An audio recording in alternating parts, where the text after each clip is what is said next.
Rebonjour. Alors aujourd'hui j'ai décidé de parler un petit peu des enfants. Donc, je précise, j'ai une petite fille de 2 ans qui s'appelle Lara. Donc je voudrais témoigner un petit peu sur les petites astuces qu'on a remarquées avec elle, les petites choses auxquelles on a pensé ou auxquelles on s'est adapté et qui sont pas forcément évidentes pour tous les nouveaux parents.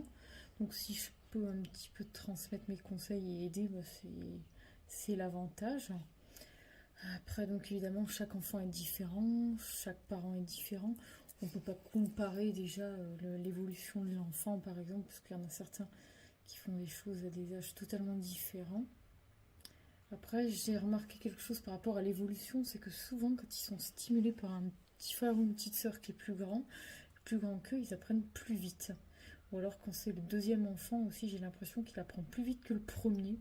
Ne me demandez pas pourquoi. Bon, nous, après, elle a su de se redresser, se tenir debout très tôt, ramper, marcher en se tenant, ça c'était très tôt. Elle était vraiment très curieuse. L'exploration, c'est venu assez tôt. Par contre, pour ce qui est de la parole, ça a été très très long. Elle a juste commencé à dire quelques mots à 1 an et demi. Le papa, le maman, elle ne le disait même pas avant. Ça a été vraiment 1 an et demi. Puis là, elle a fêté ses 2 ans, par exemple. Elle commence à peine à dire une dizaine, quinzaine de mots, c'est tout. Le reste, elle répète un petit peu nos phrases, mais ça se voit qu'elle les répète sans vouloir les dire, quoi. Elle répète vraiment, surtout les voyelles qui correspondent, les consonnes pas toujours. Mais par contre, elle comprend tout. Ça, c'est dingue, hein, je sais pas, depuis qu'elle a 1 an et quelques, on voit qu'elle comprend toutes les phrases qu'on lui dit.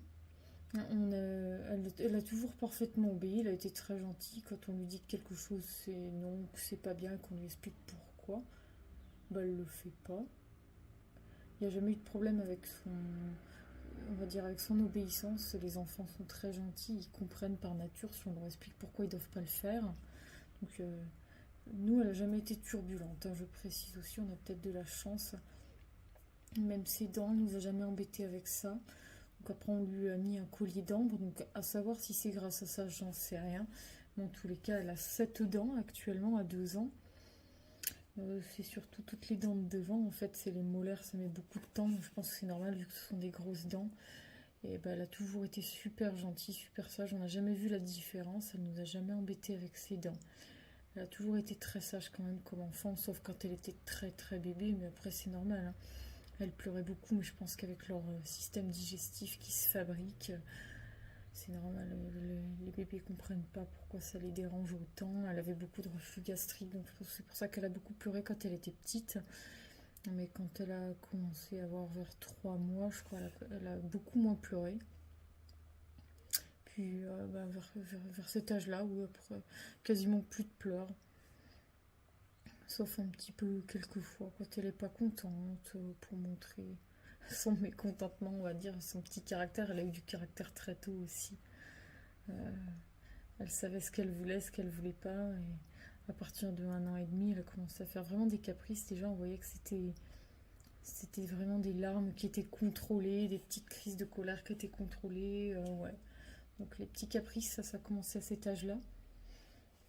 Bon, bref, après, c'était surtout sur son évolution. Sinon, par rapport aux petites astuces dont je vous avais parlé, moi, je préconise, quand ils sont tout petits, jusqu'à au moins 3 4 mois, justement, jusqu'à ce qu'ils soient plus calmes et plus sages, qu'ils soient plus incommodés par leur petit ventre, par leurs émotions, par leurs peurs. Je préconise de les porter un maximum en kangourou, ce qu'on appelle un kangourou. Donc, soit avec les fameuses serviettes là, qui permettent de mettre le bébé contre soi, ou ils font comme des sortes de cartables où justement il y a les trous pour les bras, les pieds, où tu glisses juste ton bébé, c'est très pratique.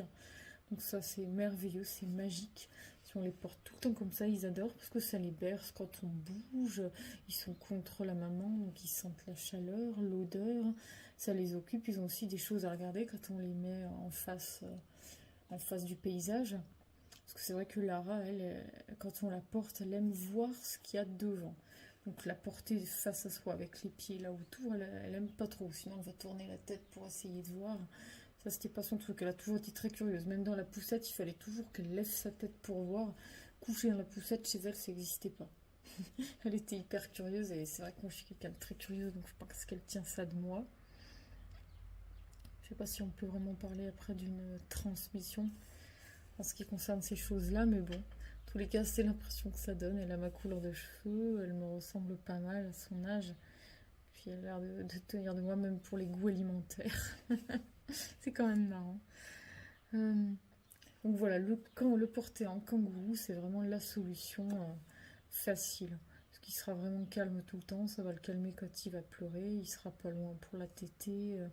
Vraiment, ça va les occuper, parce qu'à cet âge-là, ils s'ennuient très très vite. Donc ils commencent à pleurer un petit peu dès qu'ils en ont marre, dès qu'on s'occupe plus d'eux, ou dès qu'on les pose quelque part et qu'il se passe rien. Donc vraiment, les porter en kangourou, c'est la solution simple. Donc c'est ce qu'on a beaucoup fait.